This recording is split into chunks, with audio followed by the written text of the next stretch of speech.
আসসালামু আলাইকুম। আমরা কিছু কিছু ক্ষেত্রে দেখি যে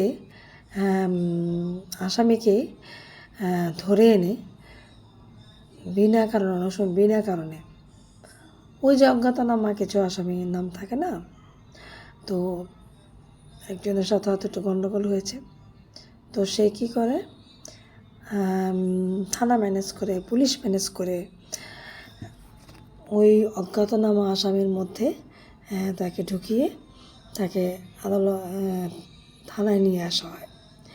তো দেখা যায় থানায় 2-3 দিন রেখে যখন কোনো ফয়সালা করতে পারে না, বুঝতেই পারছেন কী বলতে চাচ্ছি,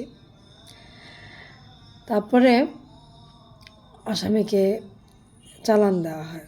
কিন্তু আমাদের যে আইনের ভাষায় রয়েছে যে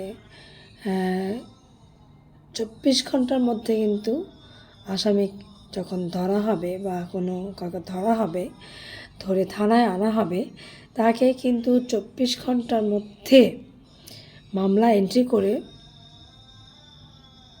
আদালতে নিয়ে যেতে হবে।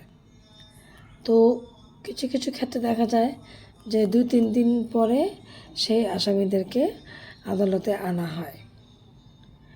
তো এটা তো কোনো আইনের মধ্যেই পড়ে না, এই জিনিসটা কোনো আইনের মধ্যেই পড়ে না।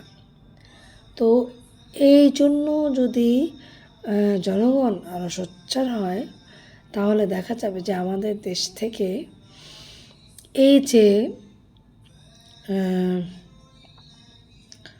বিনা কারণে কাউকে ধরে এনে 2 দিন 3 দিন হাজতখানায় রেখে দেওয়া, সেই জিনিসটা বন্ধ হয়ে যাবে।